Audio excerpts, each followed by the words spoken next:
This last week was a rare week for justice in the court system. Now, I do believe that justice does prevail most of the time, but sometimes it doesn't. Especially at this level, it doesn't.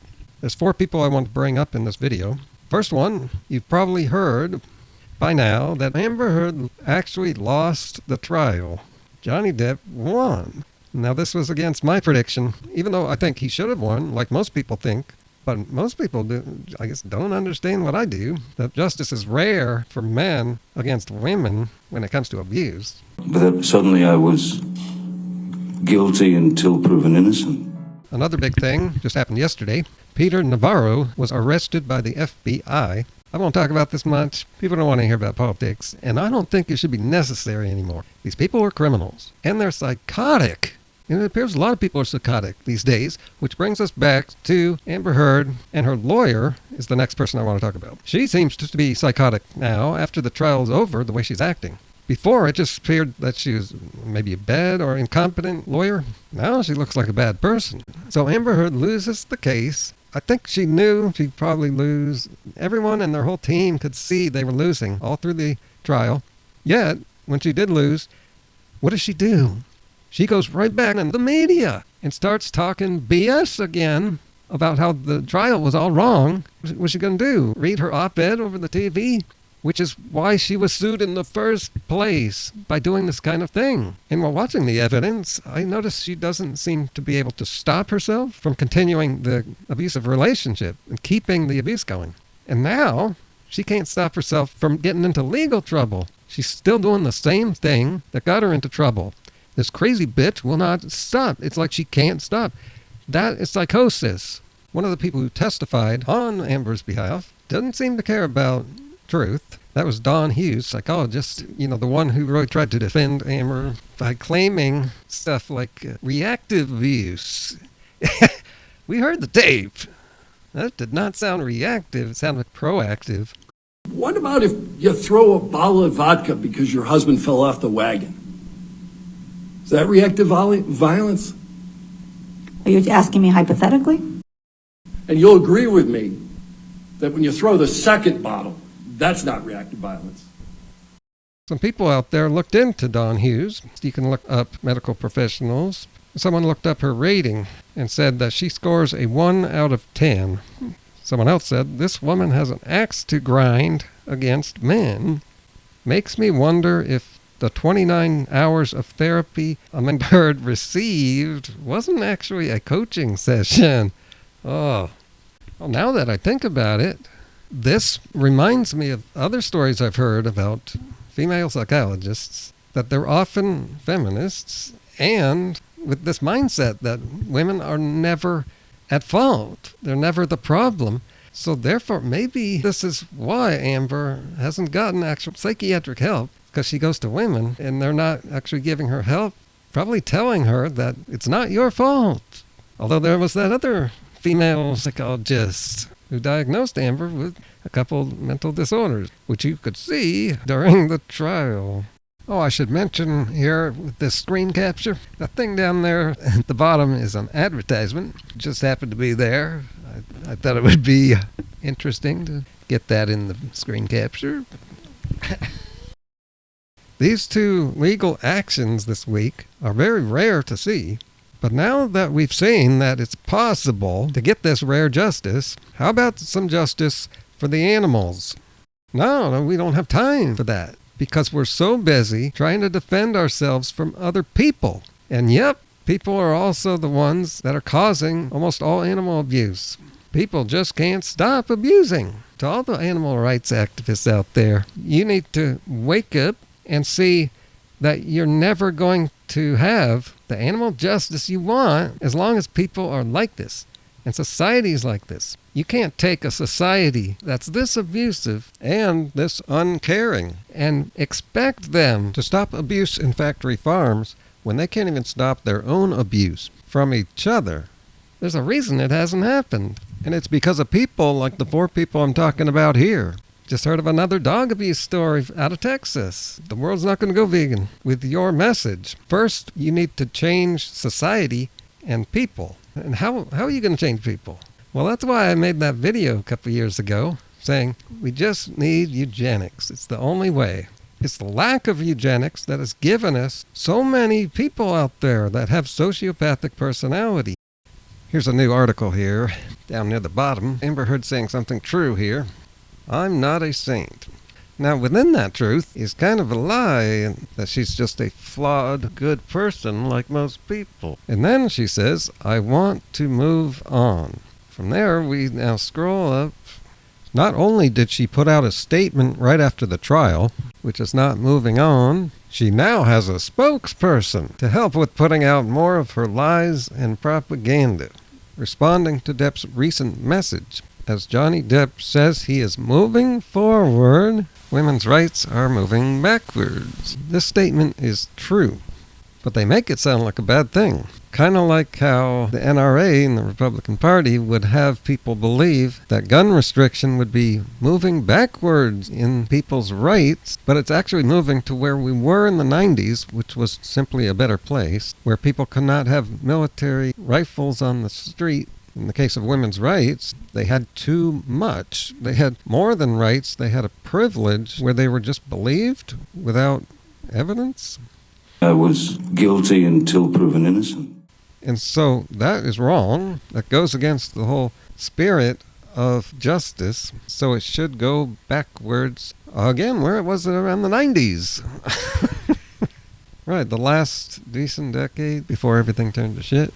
But it was starting in the 90s. The verdict's message to victims of DV is be afraid to stand up and lie. Right. It's like our society has forgotten that there's a thing called slander with all this social media with people just saying what they want. And Republicans with rumpism going haywire, people have gotten the impression that you can just say what you want. Nobody will get in trouble. And I think that's what Amber Heard also got too carried away with. Yeah, right down here where she explains her reason for participating in the op-ed, lending my voice to what I thought was a great cause. And then she said, conversation about these issues that I think the whole country was having at the time.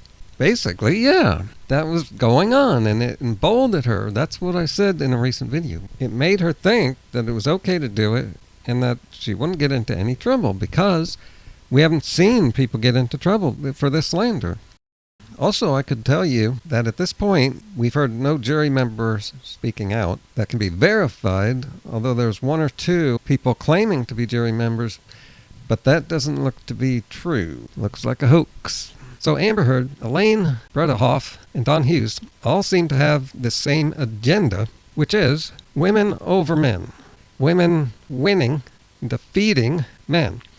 This is today's feminism. It's not about equality. They just want to win. They just want to get their way. But the truth came out, as it often does, in court.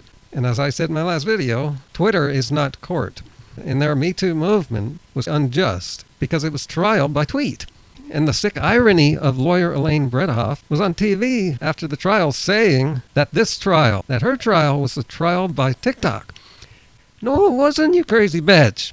You were there in court. Social media has no effect on what happens in a courtroom.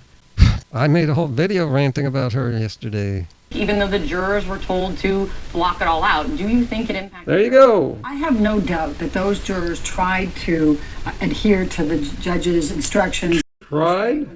But reality is, media is everywhere. It was all over the TVs, the radios, Okay, the things that Elaine was smearing was the jury saying they got it wrong, also saying that they were confused. She's putting words into their mouths. The jury doesn't seem confused with their verdict, but Elaine's saying they were confused by what they were allowed to see and not see. And I think that's up to the judge, but she covered herself, saying she doesn't blame the judge at all. But isn't she? She, I guess, just doesn't want to get into trouble. And basically, she is smearing the justice system. She's suggesting that the jury system doesn't work or something, when the jury selection system is one of the best things about our justice system here in the U.S. The problems are elsewhere. And really, for her to say that this fair trial with a predictable outcome was a sham and unfair, it's like Trump saying that the fair election was rigged and that the outcome was completely opposite of what they say. And more hypocrisy about Elaine Bredeholf going straight to the media is that she accused some of the jurors of just trying to get their 15 minutes of fame. And she's done at least 3 different interviews on TV. One more thing about Elaine. Does she actually have something to gain by going on TV and smearing? I have a list here. She smeared freedom of speech. Wait, no, actually, Amber smeared freedom of speech. Take a look at this post that she put out. This was the first thing I saw. Well, I'm just reading most of this for the first time. I just didn't want to read it when it first came out. It was too upsetting. Right here it says, I believe Johnny's attorneys succeeded in getting the jury to overlook the key issue of freedom of speech. I don't think I realized you mentioned that. You can't just say anything you want. And then ignore evidence that was so conclusive that we won in the UK. Amazing. The judge even said it wasn't conclusive. If you research that, which I don't expect you to, you will see it was a shame. These two are just saying the opposite of what the truth is. Okay, the last paragraph here. I've said that I seem to have lost a right. Amazing. I thought I had as an American. She's now slandering America to speak freely and openly. No. Come on, everybody knows you can't shout fire in a crowded theater if it's a lie. But then look up here at the top here how it starts. I am heartbroken. People keep repeating that word. That's a word of manipulation. She did this all through the trial and all through the marriage. She's done it all through her life. Mountain of evidence was against you. And then goes on to talk about some disproportional power, influence, sway of Johnny Depp. So is she saying that he was able to pull off some hoax and rigged the trial? Notice I'm using some specific words here. Yes. And then to see the lawyer go on TV and smear so many things that are right. This is what criminals do, or they would like to do if they could get on TV. And yeah, sometimes the little guy gets screwed by the court system. But this was not one of those cases. And people don't get screwed in this way. People are not getting busted for their speaking freely. Amber got busted for misusing freedom of speech, smearing Depp, defaming, and slandering. And people don't get screwed, usually don't get screwed by an unfair jury. The jury system, I've been through the jury system, and it's as fair as it can get. That's one thing not wrong with our justice system. It's often, well, of course the lawyers, but it's judges, and some of the rules that just, end up putting people in prison that are innocent. But Elaine and Amber here are smearing the good things, smearing the jury. The two of them saying that the justice system doesn't even work at all is like Donald T. Trump saying the fair election was rigged and that our votes are all fake. And while we're there, I might as well say just a couple sentences about Peter Navarro, one of Donald's presidential advisors. Just looking at this guy, you see he's psychotic. And he's going on TV talking about his plan to decertify our votes. And he's also saying that he doesn't have to show up after being subpoenaed to answer questions in the January 6th investigation because presidential, what's the word? Executive privilege and the related concept of he thinks he's above the law. There's some really important principles. Did you cooperate or comply with this deadline in the grand jury subpoena today? Well, first of all, let's fact check and de-escalate the rhetoric just a bit here. The subpoena I received, which I did distribute. All right, let's see if he will answer this question.